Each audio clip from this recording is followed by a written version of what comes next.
everyone, and welcome. I'm Linda Olson. As Peter said, the Vice President-elect of ARARA. It's an honor to serve an organization that brings together persons with a common interest to benefit rock art education with a focus on conservation and preservation. I look forward to working with each and every one of you in service to this organization and its mission. I am a rock art documentation specialist, and I reside in Minot, North Dakota, where we're enjoying some lovely spring weather. You may meet the board members of ARARA as we introduce the speakers at these presentations. The American Rock Art Research Association is a diverse community of members with wide-ranging interests, all dedicated to rock art preservation, research, and education in order to communicate to a broad audience the significance of rock art as a non-renewable resource of enduring cultural value and an important expression of our shared cultural heritage. We are a 501c3 nonprofit organization, and we welcome your membership and donations to further our mission. Once again, amid the uncertainty that COVID presented at the time the decision was made, considering the survey input from the membership, the board determined that the conference should be online one more time. Please join us from the comfort of your own home, June 18th and 19th, 2022, for an online conference hosted by Jim Kaiser. ARARA 2022 will be professionally live streamed, but the program will look familiar to participants. It will consist of 15 minutes papers and 5-minute virtual field trips using a video format.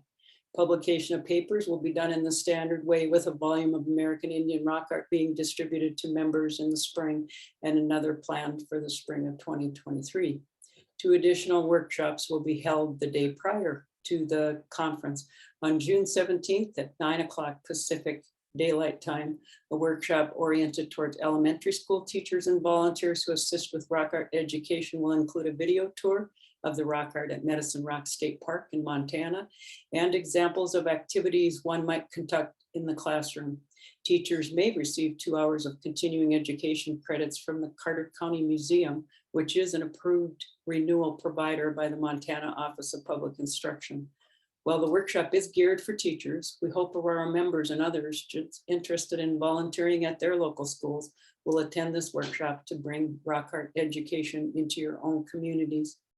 Also, a session entitled Developing Plans for Rock Art Site Management will be on the 17th, 9 o'clock to 2 o'clock Pacific Daylight Time. This session is an interactive workshop for managers of rock art sites with topics of relevance, including the elements of effective site management plans, legal consideration, protecting and recording rock art, Native American First Nations involvement, and site monitoring. Space is limited, and this session is almost full, so register now. We're beginning planning an in-person conference for early in 2023. As planning unfolds, details on registration and the presentations will be announced through our website, social media, and email blasts. As usual, the call for papers will be available on the website and social media. Start working on your presentations now and submit your abstracts for review. We're really looking forward to getting back together in person in the not too distant future. The ARARA board and the ad hoc online events committee are pleased you've joined us for this online event. We are planning to host more, so please stop in and visit us. Stay up to date on the ARARA website and like us on Facebook. The website has information that you might find helpful and interesting as you learn more about our organization. We invite you to please consider joining, renewing. Your membership support is important to our organization. Tonight, I am most honored to introduce Dr. Linea Sundstrom. Dr. Sundstrom specializes in North American archaeology, ethnogeography, and rock art. She's the author of Storied Stone, Rock Art of the Black Hills Country, Rock Art of the Southern Black Hills, a contextual approach, and many articles on Northern Great Plains archaeology and history. She received the Heiser Award for Ethnohistory in 2003, the Lubke Award for Great Plains Studies in 1998 and 2009, and ARARA's Wellman Award in 2015. Welcome, Linea. Thank you, Linda. Hi, everybody. I'm gonna start sharing my screen here.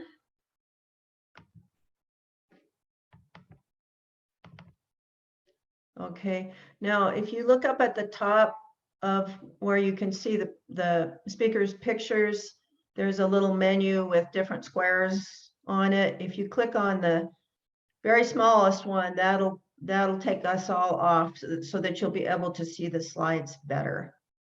Okay. Okay, so this is going to be something different from what we I think from a lot of the talks. It's not going to be a real conclusive talk, but I just want to give you some food for thoughts, a few things to think about. I'm coming to you today from the Lazy Z's Ranch in beautiful Black Hills of South Dakota. And my talk is Invisible Women, Cavemen, and M&Ms, Finding the Hidden Half in Rock Art. This first cartoon, if you can't read the caption, it says, "I've considered portraiture, but everyone is so ugly." Okay, so this is a book that I had when I was a preschooler. Daddies. What do daddies do all day? Daddies work while children play. It was the most amazing little book. Like the daddies were doing all these interesting things. They were out and about and doing stuff. There were very few women in the book, and those that were pretty much with the kids. They were taking care of the kids. So the women were pretty much invisible in this book, which I wondered about even at the time. But it was the 1950s, and that's kind of the way things were during that era. I'm trying to get this thing to do what it's supposed to. Oh, brother. No, why the keypad? Why it's, hold on. Oh, dang it. There we go. Okay, so fast forward to the 1960s. You don't have to go too fast. Women became more visible. I think a lot of you probably had this toy, the visible woman. There was a visible man too. This toy was actually invented earlier, I think in the 1930s, but it really hit its stride during the Sputnik era when everybody wanted their kids to be scientific. So you could buy this toy and you could see the innards of a woman or the innards of a man. And it did have the optional miracle of creation. So if the miracle of creation was too much for your kids, you could remove that part of the woman's anatomy before you gave it to them. And then this picture, I think, is pretty typical of the era. Women were showing a lot of skin then, and they were visible, but more as the object of the male gaze than as actors in the world themselves. So I kind of came up with this term hypergendering. Well, I don't know if I came up with it or somebody else did, but we are in an era right now, which I think would be classified as hypergendering. Everything has to be male or female. And we see this with the M&Ms. So looking at this picture, this is World War II. M&Ms kind of got their stride as a war candy in the Spanish-American Wars when they were invented, and the military liked to put them in the rations because they were not messy. So here we have this, these two are dressed the same. They're both serving their country. He's trying to get her attention, but she's got agency here, right? She can ignore him or not. Depends on how bad she wants those M&Ms. But by 1954, we see the candy not as an inert object, but as a gendered thing. So we've got a little boy and a little girl representing M&Ms by 1954. By 1957, they've grown up into adults. So they're a little more sexualized. And then in 1962, the dark era of the 1960s, they become both male. The female one just disappears altogether. And then this is what they looked like last year. And this is what they look like this year. And you probably know this was like hugely controversial. There are now 4 males and 2 females. And the 2 females were re-engineered early this year, so that this one gave up her go-go boots and she's got sneakers now. And this one went from stilettos to pumps. So you can make of that, I guess, what you will. But the point is that cultures do place a lot of energy into gendering things. I don't know. I'm having the hardest time to get this thing to advance. So let me try again. Dang it. There we go. Okay, so this is just kind of a timeline of what I just talked about. Now these pie graphs you're going to see again. And this in 1954, this is a normal, a distribution of representation that actually represents what the world looks like. Half female, the red is female, half male, okay? But by 1962, there's no red at all. It's all males. The M&Ms become completely, there's 2, and then there's 4, and then there's 3, and then there's 2 again, but no females in there. And then starting in 2012, they introduced these 2 female-looking M&Ms. So this is what the ratio looks like now. It's 2/3 male and 1/3 female. So they still haven't achieved the balance of the 1950s. So the first point I want to make is that the degree to which and manner in which a culture invents gender lines reflects social structure and social change. So what was happening in the 1940s is that women were at war, they were serving in the military, and they were serving in the workforce because of World War II. And then by the 1950s, at baby boom, everybody's having kids, so they're little kids. And then gradually, over time, the male dominance shows up in the 1960s, 1970s, 1980s, 1990s, and the early 2000s. And then just very recently, we see some female M&Ms come back in the scene. And I do believe that this is reflecting cultural values, cultural change that was happening in our society.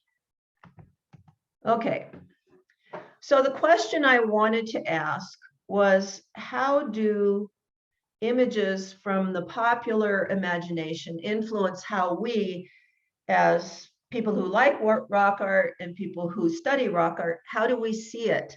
Does this have an influence in how we look at things? So the questions: who made rock art? Who didn't make rock art? What's the difference between mass media images, which in this study are primarily cartoons? How do they present this gender divide versus how do educational materials present it? So we're looking at cartoons on the one side and museum displays, book illustrations, interpretive signs, clip art, things that are supposed to be informational on the other side. And I'll just say, I picked out the cartoons that I thought were funny, because a lot of them are kind of tired, but I picked out the good ones for you. Come on, let's try to, there we go. Okay, so the data that I was able to collect, 239 images, and that is about 2/3 of those are cartoons, and about 1/3 are the educational type. The punchline here, if you can't read it, those guys making handprints by the zillions. He says, I discovered coffee. Okay, so the first thing I looked at were the images in which people are actually making marks on the rock. And these are going to be primarily caveman cartoons. But in this first graph shows you all the cartoons that I was able to find. And again, I put this little graph down here just to, whoops, go back. Uh-oh. Dang this.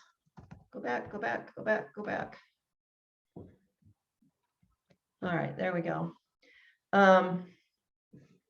Just to remind you, this is a normal distribution. You know, if it was looked like this, it would be representing reality, because the world is about half female and about half male.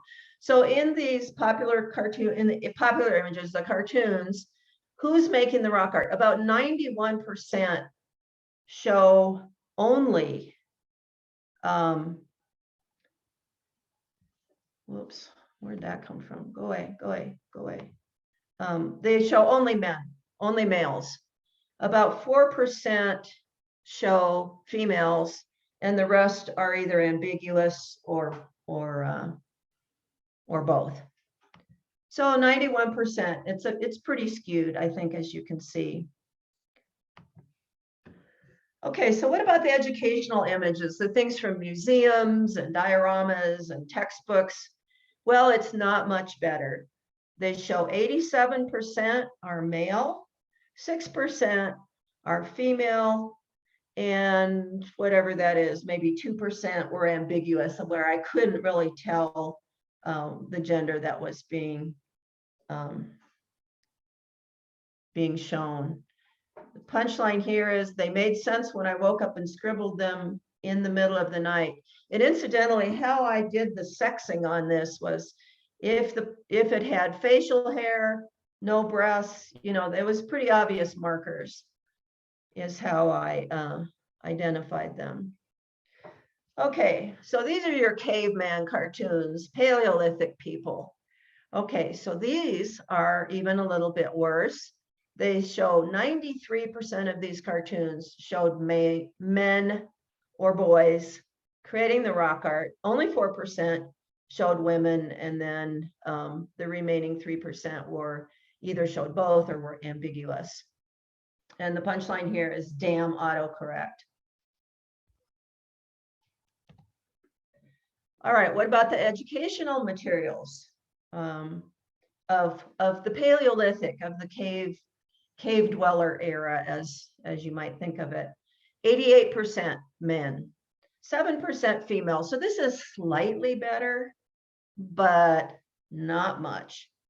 And this one says I've had to be both hunter and gatherer. So then turning to educational materials that didn't show Paleolithic people, but Native American and Native Hawaiian rock art scenes. Not great. None, not one, showed a woman or girl creating rock art, despite the fact that we have quite a bit of ethnographic evidence that in fact girls and women did make rock art. 92% male, 8% ambiguous, and none at all that were clearly female. By the way, I'm going to get to rock art at the end of this, so don't get discouraged. Okay, so I'm just going to show you some of the more egregious examples of this. This is an illustration from Salon. It was from a fairly recent article about how the cave painters probably were suffering oxygen deprivation, and so they were kind of stoned like this guy. This background is from Cave of the Hands in Argentina. Most of these handprints would be identified as female, and yet in the picture, in the artist's illustration, we've got this very Euro-African, Middle Eastern, very dirty face, stone-looking man. And so this is another, you know, the popular image, okay? And even when the archaeology suggests that women were the artists, now this isn't rock art, but these are the figurines, female figurines and animal figurines that show up in these Paleolithic and early Mesolithic sites in Europe. We do have some evidence that they were made by women. Evidence in terms of artifact assemblages and even fingerprints in the clay. But even here, we see it's all men creating, you know, and Kelly Hayes Gilpin, who's with us tonight, sent me this one. She particularly liked this woman huddling in the cold, you know, and watching the guy do the thing. Because apparently she's pretty helpless on her own. of 168 cartoons, so we're back to the popular images, only 3 of them showed women making the cave art. And of these 3, I think this one here is the only one that is not blatantly sexist in the punchline. This one says she's the first courtroom artist. So I like this one just because it's not, it doesn't rely on a sexual stereotype for the joke. This one is the 2 women talking, and the one says you look skinnier in your selfie. So you've got that, you know, women are vain kind of thing. This one also is about the vanity. Now, it's a little hard to tell if the person making this picture is a woman or a man. You can't really tell, but I gave it the benefit of the doubt here. And she's complaining because her eyes are closed in the picture. So the second point I would make is that both the popular, the cartoons, and the educational images of prehistoric and indigenous rock art makers are highly biased towards males. And some of these are old, but a lot of them are not old. This is an advertisement for an astronomy museum in Sweden. It says time travel from the Big Bang until today. And it says down here that all of these sciences together are going to give us the true picture of our whole history. But of course, it's a man making the art. So then I turn to looking at images of people observing. So someone else is making the rock art, and who is watching them make the rock art. Now here we see the women very much better represented. It's still not 50-50, but we see that women are sort of allowed to be in the picture as observers about not quite a third of the time. And this one, I think you can see, gatherer in search of hunter, leave pictograph of your spear, early sexting. All right, move on here. Oh my gosh. I don't know what's causing these delays. Okay, so then looking at the educational images, they're actually worse than the cartoons. You can see almost 3/4 are male, little less than 1/4 are female. These are people experiencing the rock art, observing the rock art, and then a few that were both. And she's saying, would it kill you to devote one little wall to gathering? Kind of like that one. These 3 are actually making fun of the sexism of how these things are presented. This is an old New Yorker cartoon, and the nosy, the loudmouth woman is saying, I suppose it never occurred to you that maybe cave women made the pictures. I kind of like that one. This one, the 2 cave women are talking to each other. They're observing a man creating rock art. And the one says, men are making art now? Now I've seen everything. And of course, this one is my favorite. The suppressed paintings of cave woman. And here she is with a baby on her back, a toddler by the hand, and she's out spearing the bison while the guy is taking a nap. So we do have a few on the other side of the line. These are kind of some irritating, to me, they're irritating examples based on the premise that women can observe things, but women cannot do things. So you've got these 2 by the same cartoonist. She's asking, where do you get your ideas? And down here, she's saying, how's your novel coming along? And the idea, of course, is that she's just amazed that this guy can draw things, you know.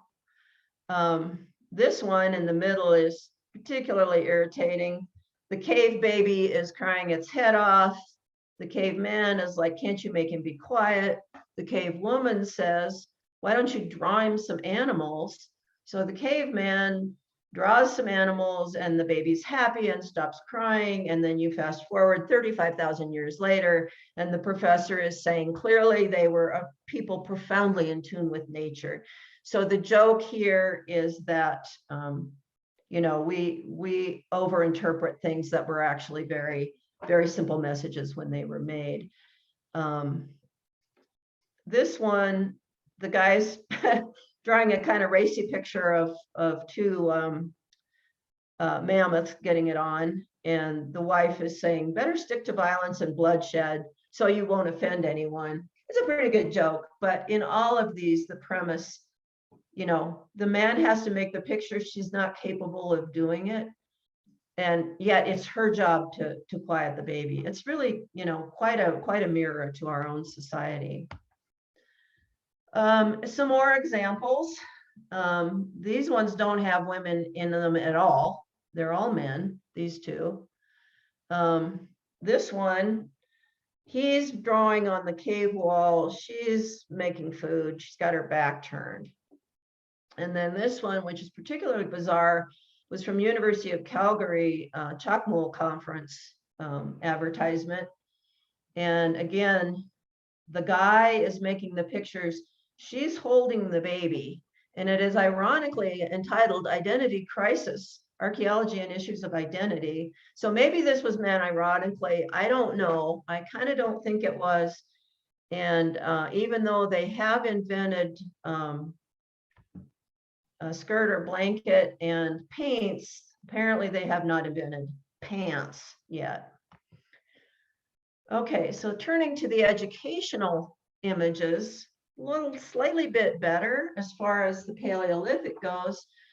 4 out of 71 pictures did show women making art, and these are really nice, I think. You know, whoops, go back. I think they're good images. However, I couldn't find any at all showing Native Americans or Native Hawaiians in which the women were creating the art. So I put this slide in. These are 2 paintings by Native American artists. This one on the left, dang this thing, sorry. This is by a Creo Ojibwe artist. And this is a particular spirit being. This is a myth, it's a story. It's an illustration for the story. So in the story, it is a male identified being that is making the pictures on the rock. This one on the right is from Oscar Howe, who was a Dakota artist.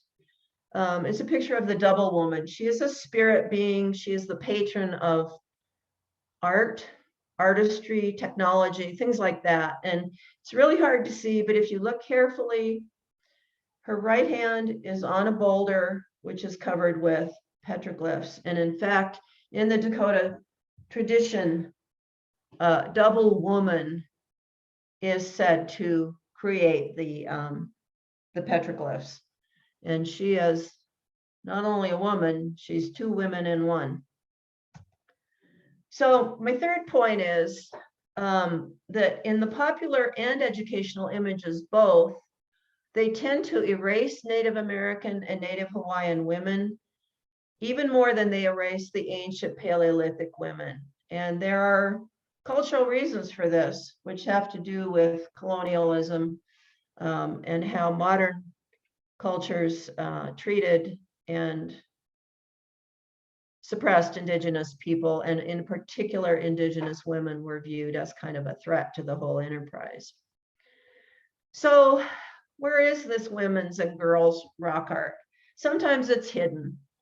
Sometimes we can't tell which is the women's, and sometimes it's right in front of us. So these are 2 cliffs here in the Black Hills. On this one, from here, all of the marks you see, all of these dents in the rock are human made. Every one of these, there's hundreds of them. Hundreds of them. And same thing here. This part of the rock is unmodified, but down here, these oblique grooves are made by people, probably by women. And this rock that sits in front has a line of these grooves on it. Now, I'm not going to go into why I think women made the vulva track groove rock art. If you want to find out the details of it, you can get my book, or you can Google my name, and some articles should come up. I have not kept it a secret. So people call these things tool groups, and they are tool groups, but they're much, much more than that. This is where women created the toolkit that they would use as female householders to create everything that their family needed to survive, except the hunting weapons and the war weapons. The men created those. So they are from tool making, but they're specific to the women's toolkit and the women's future lifetime. So here's some examples of it. The most common motif, if you want to call it that, are these abraded grooves, like you see here. They're big banana-shaped grooves. Vulva forms, like you can see here and here. Bison, deer, and elk tracks, such as you see here. Bear tracks, which I don't have any on here, and actual images of women in positions of prayer. I'll show you some of those in a minute. Oftentimes, these are in very secluded places. Why? Because girls were going through a coming of age ceremony and they were being secluded. So this panel here, we had to climb up through into this little cubbyhole inside the cliff. And inside are these pictures of, here's a vulva. Here are two bear paws with claws, but they've also been kind of made into vulva forms here.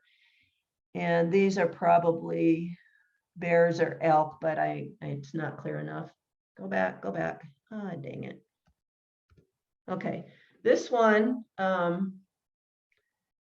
you crawl in under this rock and it's just big enough to get in there. You can sit, but you cannot stand up. And inside it's just covered with these vulva images. This one, you climb in, you crawl in under here, and it's just covered with these abraded handprints. And I haven't tried to sex the handprints, but my guess would be that they're probably female. This is a little cliff. You can climb in under here. There's a little rock shelter in there. And you can see it's just covered with these big abraded grooves, these tool grooves, if you want to call them that. The whole cliff outside is also covered with abraded grooves. These things can be anywhere. This is in the foothills of the Black Hills. This one rock, it's a lag deposit. It's just sitting out there on the shale. There's no other rocks around it. But if you look carefully, you can see there's grooves here, and then there's some way on the underside on the back of this thing. This is a little site I discovered just, well, 5 years ago. You climb in under here, and here's a rock with these notch marks on it, and this rock with groove marks, and these two big, large grooves. So these things are everywhere. There are many of them. These are mostly in the Black Hills, but they're not limited to the Black Hills. They're really very common throughout the Northern Plains. You might have to clamber up the cliff to get to this little cubby, and this is what you would see on the ceiling. A bear paws. This one's been made into a vulva form. Another bear, a woman figure with her arms raised as if praying. You can see her ribs. She's been fasting. She's probably on a vision quest. A vulva and a bison track. Very typical imagery. This is another one that's kind of nearby. You can see the vulva form here and all the abraded grooves here. These are in the Cave Hills up on the Montana, South Dakota border. Sometimes these little cubby holes have a little rock wall built, dry laid masonry wall to kind of define the space. So here's one, and this has it's got these grooves inside of it. This is another site I recently recorded. Bison tracks, vulvas, grooves. So are these really women's sites? This is a cliff in the Cave Hills. You scoot in, you got to lie down on your back, scoot in under here, and you're actually behind the bushes. So you're pretty well sealed off from the world.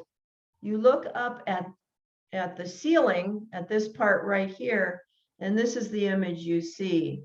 This is a girl dressed for her coming of age ceremony, which is called among the Lakota. It's called the Buffalo Sing. You can see she's a girl, her genitals are shown. She's dolled up with her dentalian shell earrings and necklaces. She's got an eagle plume on her head, and she's got this 4-part face paint. And this is a ledger drawing by a Lakota artist of a girl undergoing this ceremony. And again, you can see she's got her dentalium shell earrings and necklaces.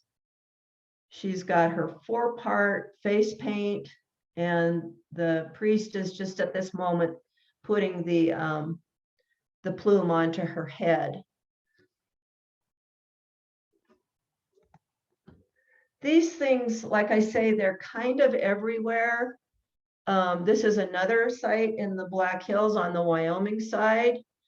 It looks like a regular cliff, but here you can see Alice Tretibus coming out of the cliff, emerging from the cliff as if from the cosmic womb. And inside that cliff, sure enough, we got these rows of dots, we've got grooves, more grooves here, more grooves here.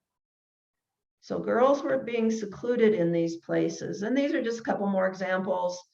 Bottom of a cliff with lots of big grooves on it. This, you can see there's a Forest Service road right here. I don't know how many dozens of times I drove past this boulder before I noticed that in fact, it's got grooves all over the side of it. And this is a drawing of a rock art panel in the Cave Hills. It's just one of my favorites. It's a petroglyph that was formed by kind of drilling dots into the sandstone. And you can see it's a teepee, but it's also a woman with her arms raised up in prayer. This is a very common idea on the Northern Plains. The teepee is viewed as a woman, as her dress. And yes, you do emerge from the woman every morning, kind of get reborn every single day when you leave. This is a cave in the Wyoming Black Hills. This is as wide as it gets. It's only, you can squeeze back in there. It's very difficult to photograph because it's so narrow, but Larry Lohendorf got a fellow to go in there and take pictures and stitch them. So this is what is on one wall of the cave, this wall here, and this is what's on this wall here. And these pictures are just such a great thing to have. But you can see bison tracks, deer tracks, more bison tracks, big vulva forms, abraded grooves, bear paws.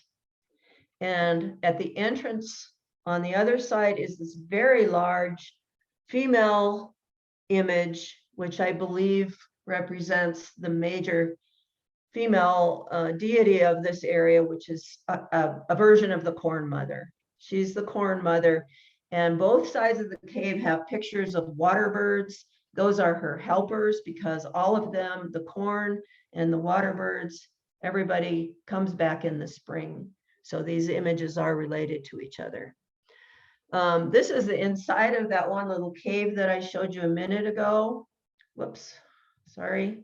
There's a roof fall boulder. It has been completely smoothed, like sanded off. And you've got these big grooves on it. And then you've got this image here, which I've reproduced here. This is a female figure. She's got her arms up, she's got her legs spread, and she is very definitely female. The breasts are shown right here. And then there's 2 handprints here, and I'm not exactly sure what's going on in this picture, but I'm pretty sure it's a lady thing. These are from the Cave Hills. This is the same image, but you can see it's a woman with a vulva. She is in the position that women use when they're sitting. She's got her arms raised in prayer. And then this is nearby. Another woman, she's got tears coming from her eyes, indicating that she is on a vision quest, and her arms again upraised in that prayer posture. So these are just some examples. I showed you this one already from the cave ceiling, but these are some other ways that the women are shown. This one, I think, is a woman just because of the shape of it and because there's vulvas kind of on the panel around it. So these things are there, but we have to recognize them and not assume that everything that we see is male gendered. So I did try to look at the artifacts from the sites that have this kind of female-ish rock art. And so this is the rock art motifs, the female kind of pink, the male kind of blue, and then if I could tell, it's in gray. But in fact, there are lots and lots of artifacts that are typically associated with women's activities in the sites that have what I consider to be the women's rock art. So this proved out pretty well. We do find arrow points, and I'm not exactly sure what that means. I'm still working on that because I tend to think that the arrow points are, in some context, they actually are a female thing. Okay, so this is my fourth point. Don't assume that other cultures think like we do. Use the context, the ethnography, the archaeology, the physical setting to inform your inferences, because what's important to us and what seems obvious to us can be very, very different to people from different backgrounds. Okay, so this brings us to the big question. Does it really matter? Does it matter if these are women's sites or men's sites? I would say it does. History is always a matter of whose story is being told. If you're erasing half the story, then you're only getting half the story. And I would caution against getting too fixated on, well, these are girls' puberty sites. Some of them probably are. But you need to put that in the context of the entire social structure that they represent. Yes, they're girls' puberty sites. What were the girls being taught?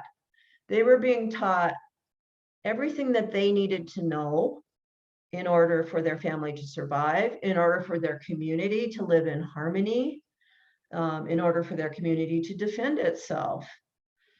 These ceremonies were defining the roles and responsibilities that young woman was taking on. And so I think it's really important not to be dismissive of these. And then, finally, other cultures do not exist to validate our own. They did not exist to validate our own. So, maybe it's okay, a caveman cartoon, it's kind of funny to take a poke at our own sexism. But when you're doing museum materials and so forth, I do think it's really important to try to bring in other points of view, not to make everything in there reflecting our own perspective and values. This cartoon says, amazing, the mummified remains of a prehistoric cave painter still clutching his brush. It looks like he made an enemy though, and of course here he's drawn his friend as the buffalo's behind. So that's what I have. I'm going to go off share, and I'd be happy to take any questions.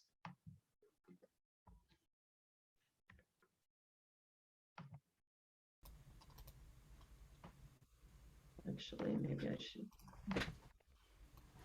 Well, thank you, Linea, for your presentation. I think you got us thinking, took us from the M&Ms all the way to some really great rock art examples. So anybody who wants to ask a question now, this is your chance. Please use the chat, and then we will address them to Linea. So let's see what we've got here. Okay, so a question, you mentioned earlier that some of the handprints you were identifying as female. and someone was asking how you can tell whether the handprints are male or female. Statistically, men's and women's hands on average are shaped differently. That doesn't mean that every individual fits that pattern. And I can't remember, but it has to do with the length of the fourth finger, the ring finger, compared to, one of you knows better than I do. But there's lots of studies on this, and it's pretty well established. Now, like I say, doesn't hold true for everybody, but this is something that's determined in utero by the hormones that the baby's swimming around in. Okay, a question on, you mentioned the abraded, what do you want to call them, grooves, right? Yeah. As a female symbol. Is there any ethnographic information that supports that interpretation? It seems likely, but do we have any? It is very scant. And this is a real problem because part of the challenge is that when ethnographers came into the Northern Plains and other places, they talked to guys. When female ethnographers came in, for the most part, the early times, they talked to men. When the missionaries came in, they were really freaked out by the amount of power that women held in these societies. And so they assumed that women were evil and sinful, and everything they had been taught, about women and the curse of Eve and all that. So they were not really talking to the women either. And so we just don't have a lot of ethnography. What I do have is some concerning Dakota rock art around Pipestone. They said we could hear Double Woman at night cackling, and we could see the sparks of her rock hammer creating the pictures. Now, if you're a Double Woman dreamer, you become Double Woman and you act out whatever you're supposed to act out. So we do have that ethnography. As far as the abraded grooves per se, I will say this. If you are sharpening a stone tool, a spear point, arrow point, etc., rubbing it on sandstone doesn't make it sharper, it makes it duller. Okay, so that's basic physics. But there was a guy in Montana who got curious about these things. He tried to replicate them. And what actually replicated them was putting a sharp point on a long bone from a deer. And this is how the women's bone awls were made. They sharpened a deer leg bone. And so they create exactly this shape of groove. And I think that experimental archaeology is pretty convincing. And the only other thing I have is a photograph of one of these rock art boulders. And it's from the 1930s or 1940s, I think. And on the back, it says, it does not use the word woman, but I will. Rock where the Indian women sharpened their tools or made their tools. So someone told the photographer that's what they were. And I wish I had more ethnography, but the fact that these things, the context in which they show up, they're sometimes with hunting scenes and war scenes, but they're oftentimes all by themselves. They're often secluded, very secluded, but sometimes they're up on a cliff that overlooks a campsite. And so you can imagine an older woman going there because that rock is covered with grooves and petroglyphs, and she knows that rock has power, that energy that she can imbue her tools with. Or maybe she's putting a young girl up there, and the young girl is going to feel like she's all alone, but they're keeping an eye on her from the village, right? So those are the two settings. There's not a lot that's in between. Also, these grooves typically show up, or not typically, but many times they show up on rocks that already had much earlier rock art. So again, people are recognizing this is a place where Double Woman came and she created pictures. And so if I go there, she might give me a little help in dreaming a new hide decoration pattern, that type of thing.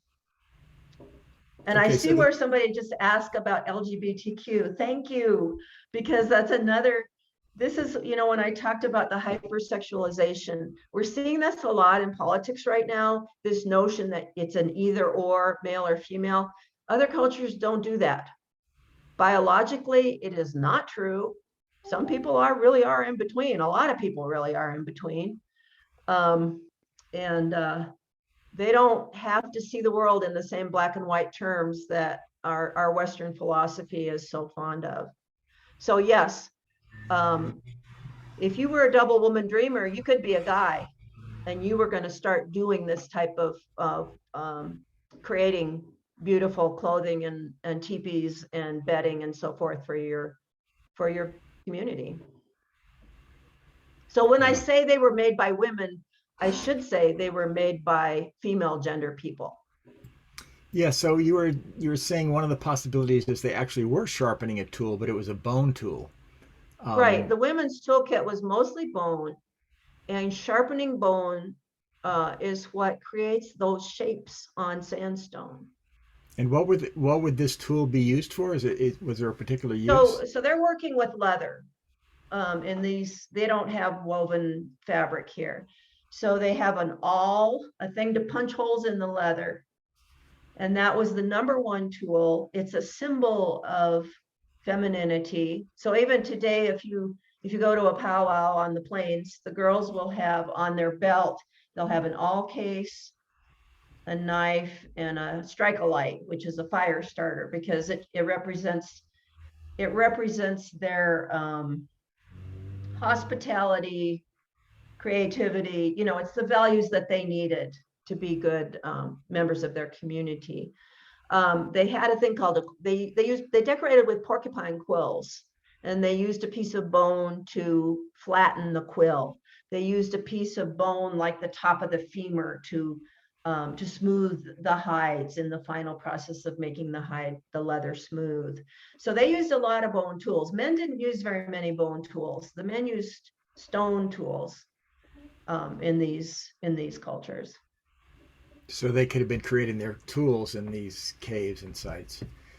What about Well, I those think really? the girls are creating the tools they're going to use as women. Right. Yeah. What about those really broad oval-shaped grooves? Do they match any tools? That's a good question. I don't know. I assume it's just probably bone tools again, but you do get a lot of variations. You get where the grooves are made into a picture. You get where the whole surface has been smoothed out and then grooves cut through that. So there's a lot of variety. And I suppose once you're out there sitting there, the other thing, and I owe this to Jack Steinbring, who was an early ARARA person. He said, if you're sharpening a tool and you're just sitting there going back and forth for hours and hours, it's kind of hypnotic. So I think that's part of the story too, that you're out there all by yourself doing this motion, and it helps you to get the dream or the vision that you're seeking in order to improve your work. Interesting. Yes, somebody mentioned that there are many grooves and vulvas in the Southwest art as well. Yeah, and I think I have no reason to think that it's any different there. I mean, particularly like in California, you've got baby rocks, they're called rain rocks. These concepts are all related. Babies, rain, reproduction, women are associated with water. Fetuses float around in amniotic fluid. So I think these connections are very deep and very widespread, particularly in the West. However, in my area, this is all coming in from the East. So it happens in the Southeast as well. Yeah, okay. Is a related question. Besides sites for puberty rites, were there known practices of women isolating during menstruation? Well, it depends on the individual tribe in question. Some did during puberty, but never again. Some did during every menstrual period, also at childbirth. It just depends. Not all of them did. Some did and some didn't. And this is a question that I want to look into a lot more. There are actually researchers taking on this very taboo subject. And I think we're going to get some good information out of these studies. So somebody's just asked, what wouldn't men be interested? Well, of course, men are interested in reproduction, but it's the women that squeeze out the babies. So there is an essential difference there. Remind me what you just, oh, and what was the last thing you just asked me? I think we're, well, talking about what other possible uses for Oh, these about secluded places. seclusion. So when some of you have probably read this book, Black Elk Speaks, about the Lakota Nicholas Black Elk. He gave a lot of information to John Neihart, who was a poet. And in these interviews, which are now published, Black Elk does mention that the women, you know, they had craft guilds. They had the women who were really good at hide working and that had created a lot of decorated buffalo hides. They would form a society and they would kind of compete with each other and support one another. And he talks about these women going out to seek a vision so that they could get a new hide decoration design, because you couldn't just make one up and you couldn't just steal your neighbors. So, you know, that this is something I hear people say, oh, women didn't do vision quest. Yeah, they did. They did. You just have to really search for it in the ethnography. Yeah, a couple of the comments regarding grooves. One comment said, could some of the grooves be used to polish strings of beads? Well, maybe. I don't know. I think the surfaces might.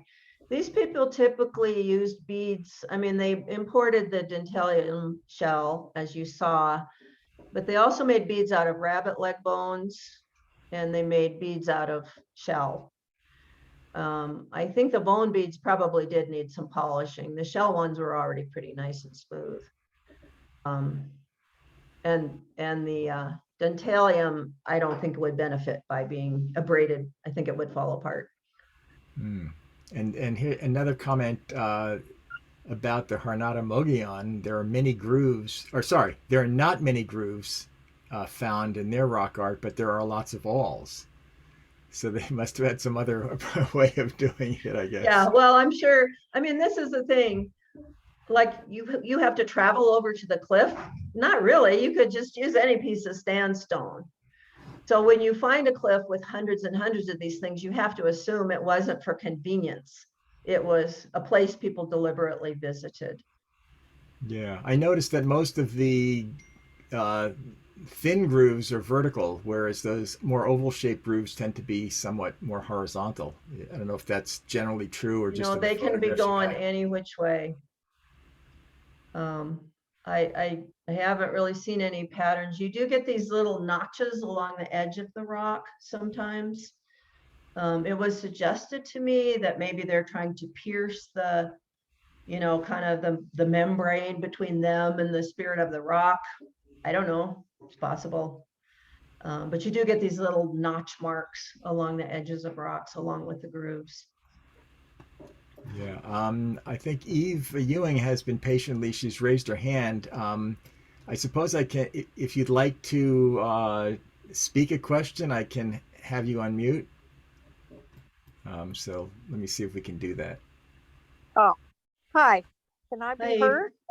Yep. Yeah, this was just so fascinating. I'm wondering, you know, a friend of John Rafter, who is a friend of ours in the San Diego rock art area in Southern California, he said that wherever he ran into either a female site or a male site, that the opposite sex was something nearby. And I'm wondering, is there any possibility that women wanted to include male reproductive energy at their sites? Could they have made some of these grooves to represent male energy? Thank you. That's a really good question. if what you're getting at is, are the grooves phallic? I don't think so. These women drew phalluses if they drew penises if they wanted to. There are some examples of that. But I would say that sometimes the male and female rock art are at the same place. Sometimes not. Sometimes it's one or the other. And this is a question I want to look at more. There's a couple sites in particular that I'm wondering if maybe the women used at night, the women went there at night, and the men used it during the day, because the night, because of the moon and so forth, is associated with women. Day, the sun is a warrior, associated with more with the male. I shouldn't say men and women, but male and female gender. Yeah, thank you so much. Okay, let's see if we've missed any other questions in the chat. Last chance if somebody would like to post a question in the chat. I think we've covered them all. Let's make sure. There was a comment on the hand shape. Again, yeah, I think this suggestion was that the females tend to have an index finger that is longer than the ring finger. But yeah, I think if thank you for whoever knew that. Thank you. Yeah, I remember they were using this technique for the Paleolithic, stencils that are found in Europe. There's quite a bit of, there's literature on it, and I just don't have it off the top of my head. Yeah. Let's see if there's anything else. Looks like that's it. Very interesting talk. Let's see. Do we have? Sorry, we have a couple of raised hands. Okay, let's give Marilyn a chance to talk here. Let's see. So I'm going to ask her to unmute. Go ahead, Marilyn. Thank you. Yes. So Linea, the large expanses of smooth sections of the boulders and the rock faces, do we ever see that in what you might think of as male gender sites? What do you think is going on there with that? Yes, there's actually, oh gosh, I gotta get my head straight here.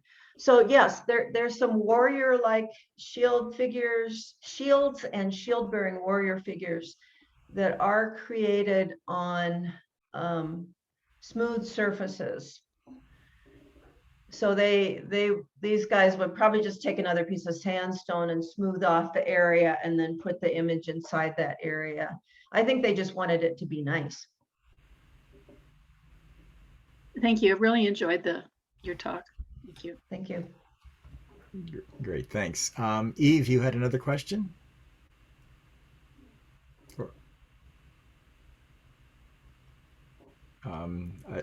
I don't know if Eve just didn't unraise her hand or whether she has another question. Probably, yeah. It's from before.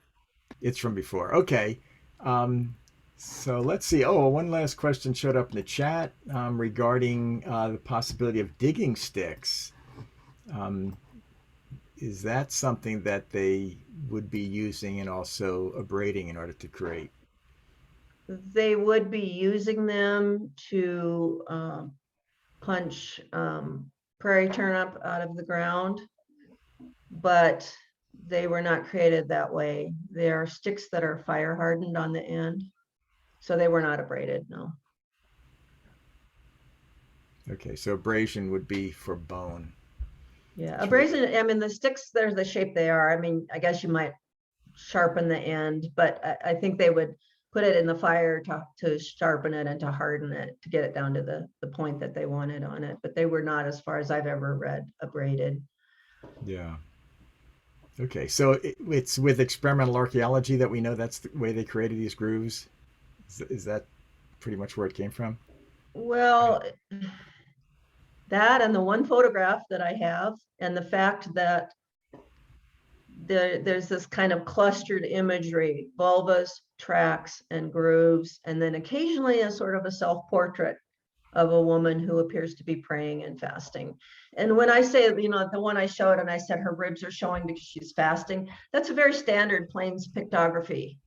I'm not just making it up. This is pretty well established. And the same with the with the tears coming down the face. The vision quest was actually called crying for a vision. So you would go out there and weep and hope that the spirits would take pity on you. Fascinating. Okay, we have one other comment just came in. It says bone awls and handles of mauls were lifelong tools of a woman. It would be hers and valued as as integral for her basic tools for maintaining her family's life. Exactly. Exactly right. Yeah, so it may well be that they had a particular sharpening area, it was very special for that person, or a particular groove might belong to Or a one that person. was thought to be powerful. And so one of the things that if you read the articles that I talk about is this rock art almost disappears when metal tools are introduced into the plains.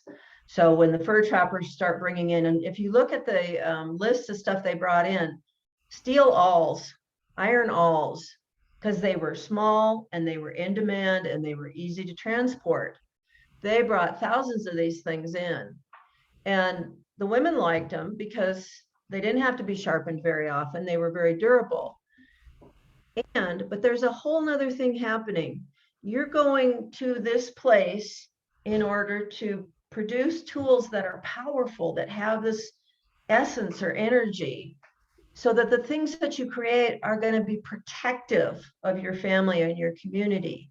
All of a sudden, you got to mass produce these buffalo hides. They're getting shipped down to St. Louis for export to Europe. You're creating buffalo hides for the enemy. You really don't want to imbue any particular, benevolent power to it. And so you really see it's not just that the metal tools are available, but it's that the whole context changes very rapidly and very dramatically at that point.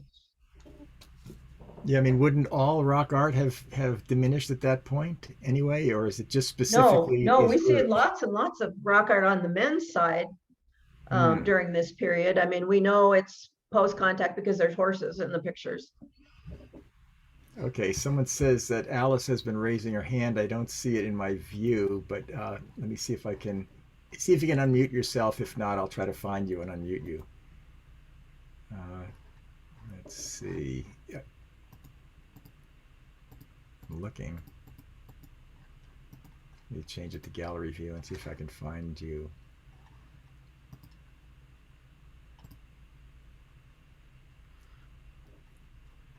Do you have your hand up?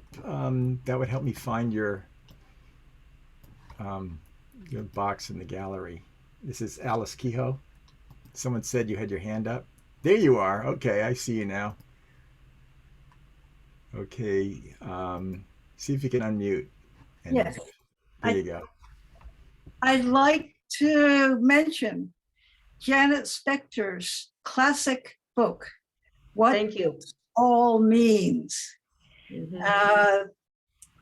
This was one of the early feminist archaeology books. Not that it was that long ago, about 1970s, Mhm. sometime in the 1970s.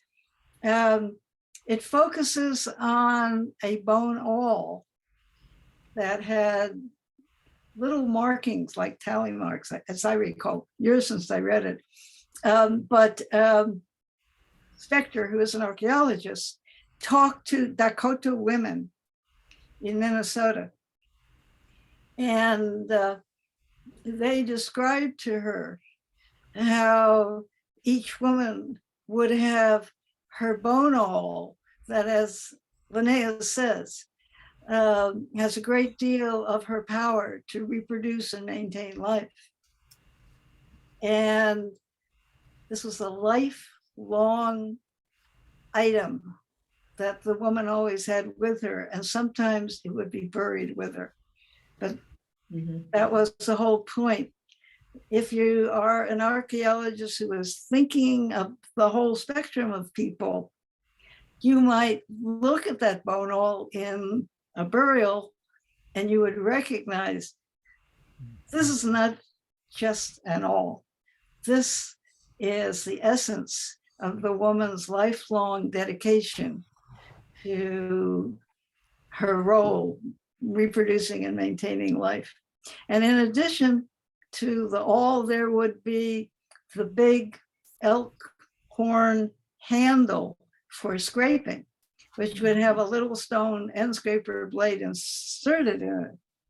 And the big heavy handle would also be the essential lifelong tool of the good woman.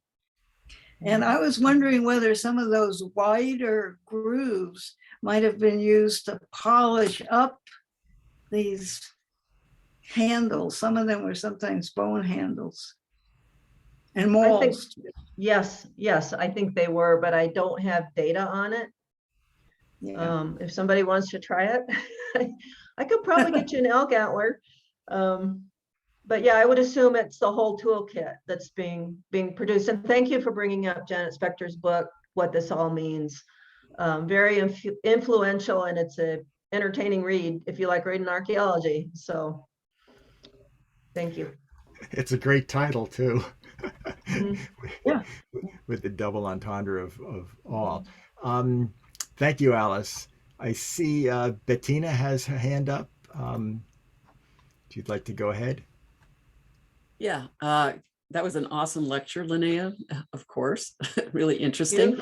So I was just wondering, because, you mentioned some of these, kind of spirit sort of solo activities, whether some of these really clustered locations might have actually been the result of group sharpening, sort of more like a work party almost thing, where you've got a number of women that are there at the same time and maybe for quite a while. I mean, is there anything in the ethnographic evidence to suggest that this might have been one of the ways that they use those places? Unfortunately, we don't have any ethnography on that. There's very little ethnography, even on the girls' puberty ceremonies. It's just a real gap. Now you have to assume these are close-knit societies, and the ones that did, I don't want to say isolate, but where the women stayed apart during their menstruation, you got to assume they were all menstruating at once, right? Right. So they could have been, let's just go over to the cliff and set up our lean-to, and we'll talk, and we'll And sing, maybe. Yeah, so I think it's a definite possibility. I just don't have any data one way or the other. Mm-hmm. Now, as far as the if it was an actual vision quest situation, of course, the isolation is the number one thing. Right. And even when the girls got their first period, it's called She Dwells Alone. That's the name in Lakota. It's the translation.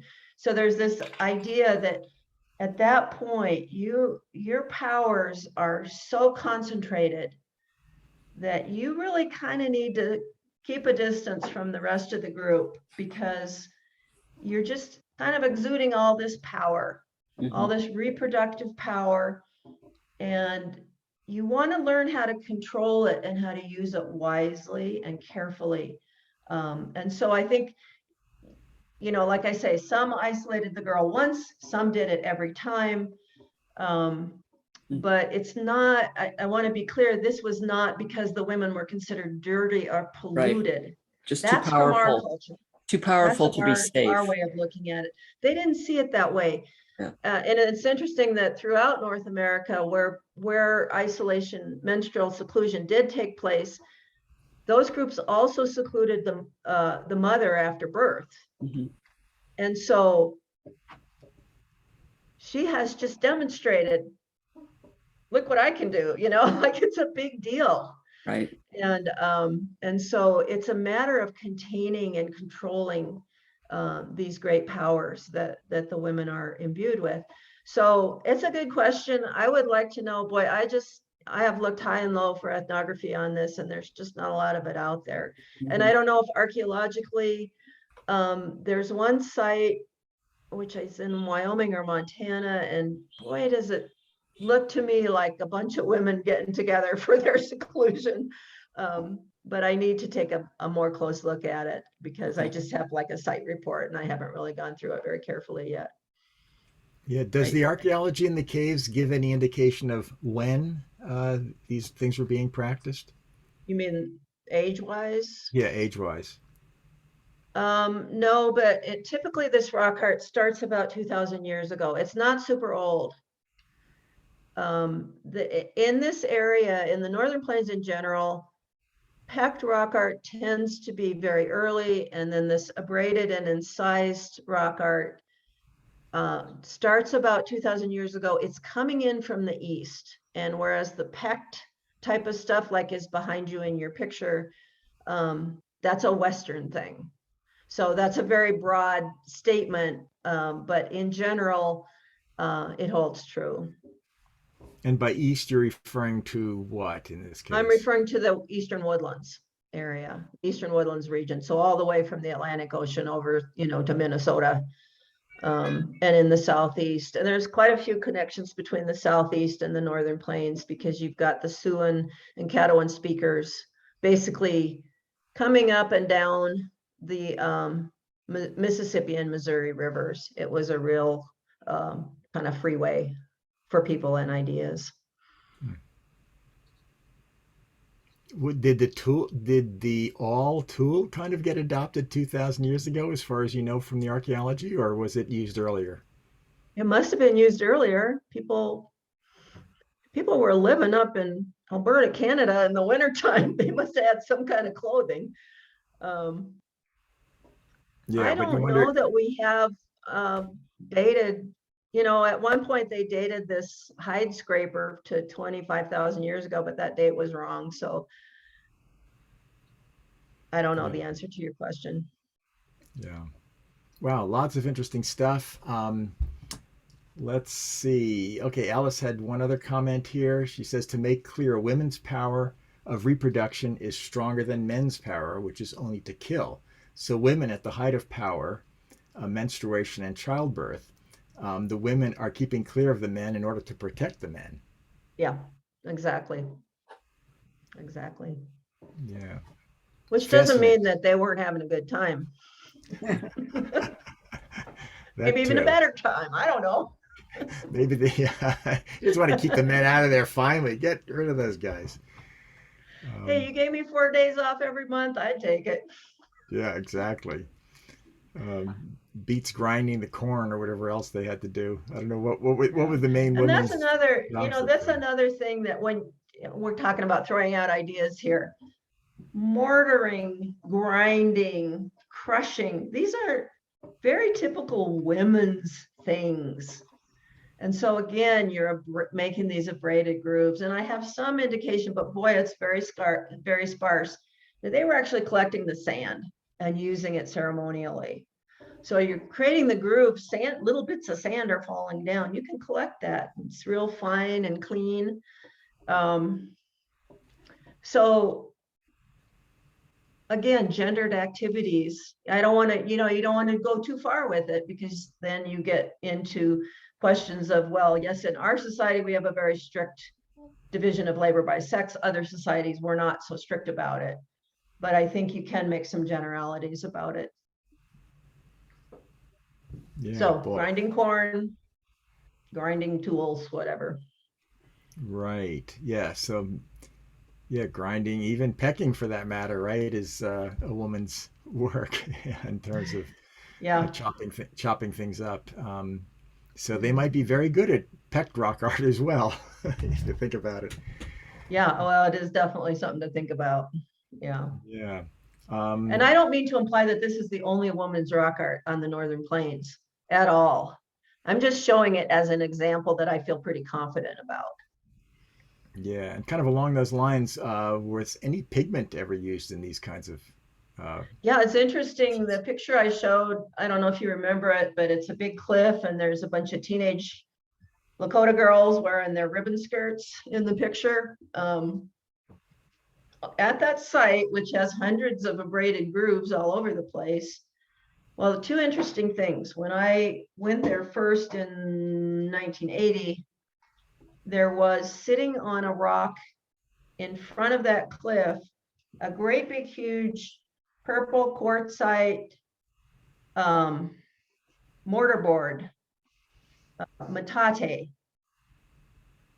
which had been, had been extensively used, but was still in one piece. It's still there. It's still there at the site. That's a woman's tool, right? That's a thing women use to process food.